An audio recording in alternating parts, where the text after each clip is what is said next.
Saudara-saudara, selamat berjumpa kembali dalam Renungan Kasih Komsos Keuskupan Manokwari Sorong untuk permenungan kita pada Minggu Pesta Pembaptisan Tuhan. Tema permenungan ini adalah Puji Tuhan, aku dibaptis secara Katolik.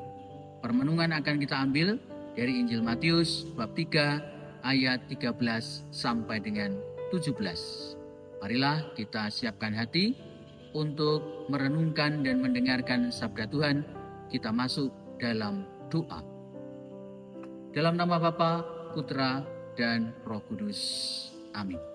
Allah Bapa yang Maha Kasih, kami memuji dan mengucap syukur kepadamu karena rahmat-Mu yang telah mengundang kami dalam pembaptisan, sehingga kami boleh merasakan sukacita karena Yesus Kristus yang telah hadir bagi kami semua, memberi kuasa dan juga membawa kami untuk mewartakan hadirnya kerajaan-Mu sendiri.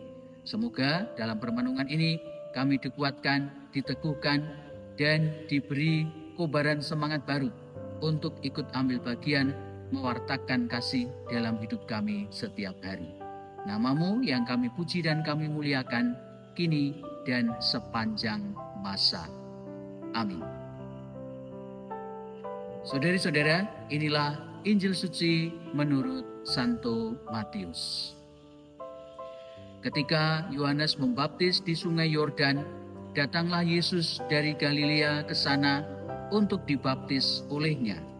Tetapi Yohanes mencoba mencegah dia, katanya, "Akulah yang perlu dibaptis olehmu, namun malah engkau yang datang kepadaku." Lalu Yesus menjawab kepadanya, "Biarlah hal itu terjadi sekarang, karena demikianlah sepatutnya kita menggenapkan seluruh kehendak Allah." Yohanes pun menurutinya. Sesudah dibaptis, Yesus segera keluar dari air, dan pada waktu itu juga langit terbuka. Ia melihat Roh Allah seperti burung merpati turun ke atasnya. Lalu terdengarlah suara dari surga yang mengatakan, "Inilah putraku yang terkasih, kepadanyalah aku berkenan." Demikianlah sabda Tuhan. Saudari-saudara, tema renungan kita sekali lagi adalah Puji Tuhan, aku dibaptis secara Katolik. Dari Injil dan bacaan-bacaan yang kita dengarkan pada minggu ini, kita tahu bagaimana Yohanes membaptis Yesus di Sungai Yordan. Kita bisa ikut membayangkan, mengkontemplasikan peristiwa pembaptisan itu, dan membayangkan bagaimana Yesus yang sebetulnya tidak berdosa seperti orang-orang lain yang datang untuk menebus dosanya dan dibaptis oleh Yohanes, tetapi bersolidaritas kepada kita semua orang-orang yang berdosa ini. Dan kemudian di sanalah Allah menampakkan kemuliaannya dengan menyatakan bahwa inilah putraku yang terkasih, kepadanyalah aku berkenan. Juga Roh Allah yang hadir dalam bentuk seperti burung merpati yang turun ke atas Yesus. Itu semua menggenapi apa yang menjadi nubuat para nabi, sehingga kita semua menyaksikan pembaptisan Yesus ini juga menguatkan hidup kita masing-masing serta diri kita masing-masing. Kita diingatkan pada ketidakpantasan kita dan mendorong diri kita untuk juga memohon rahmat pertobatan dan pembaptisan. Kita mohon rahmat juga supaya diberi kuasa dalam kehidupan kita, dan dengannya kita boleh berpartisipasi dalam keselamatan. Oleh karena itu, pada hari Minggu ini kita mungkin juga akan diingatkan kepada baptisan kita masing-masing sebagai orang Katolik. Ada mungkin yang dibaptis sebagai orang Katolik setelah dewasa. Mungkin lebih banyak lagi yang dibaptis ketika masih bayi, sehingga tidak terlalu mengingat bagaimana suasana dan rasa perasaan baptisan itu. Tetapi justru disitulah kita boleh merenungkannya. Dengan dibaptis, orang Katolik masuk menjadi bagian dari gereja Katolik. Dengan dibaptis, kita juga menjadi bagian dari keluarga kerajaan Allah. Dengan dibaptis, kita diangkat dari dosa asal kita, kemudian diberi martabat baru di dalam keselamatan Kristus. Oleh karenanya, amat sangat luar biasa sebetulnya rahmat baptisan bagi kita semua.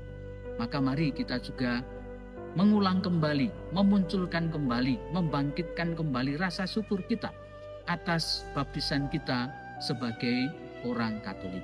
Kemudian kita boleh merenung-renungkan kembali bagaimana kita menghayati baptisan kita masing-masing di dalam kehidupan kita setiap hari. Tentu saja baptisan itu bukan hanya sekedar soal status yang satu kali untuk seumur hidup itu, tetapi seperti Yesus yang ketika menerima kuasa dan menerima Roh Kudus, kemudian pergi berkeliling mewartakan kerajaan Allah. Kita pun sebetulnya juga dipanggil untuk mengambil bagian dalam tugas-tugas Kristus sebagai imam, nabi, dan raja. Kita boleh bertanya kembali di dalam kehidupan kita, bagaimana kita ikut mengambil bagian di dalam ketiga tugas itu. Kita juga boleh merefleksikan kalau Yesus Kristus dalam peristiwa baptisan di Sungai Yordan kemudian dinyatakan sebagai anak Allah dan semua orang menyaksikan, sehingga kita boleh ikut berbesar hati.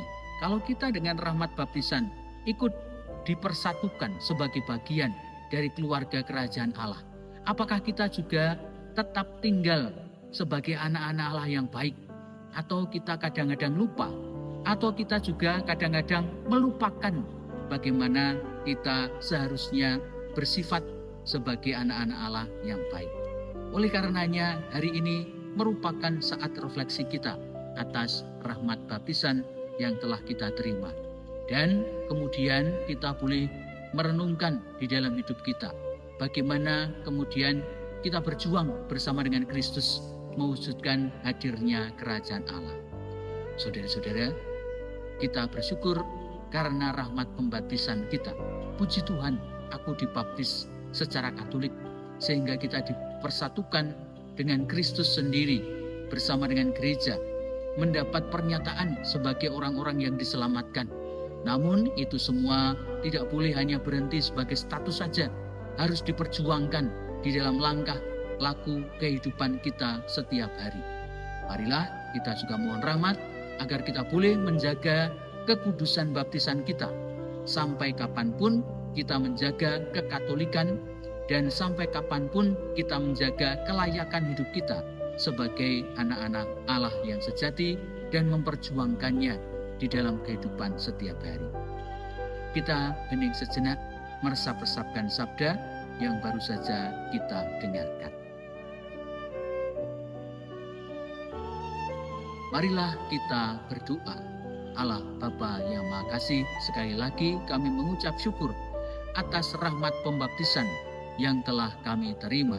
Kami telah dipersatukan menjadi bagian dari gereja yang kudus.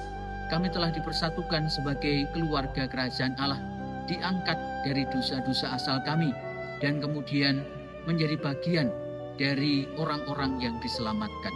Semoga kami tekun dan setia menjaga kekudusan, kepantasan, dan kelayaan kami sebagai anak-anak-Mu, serta bersama dengan Kristus memperjuangkan hadirnya kerajaan-Mu melalui hidup, karya, dan perjuangan kami setiap hari.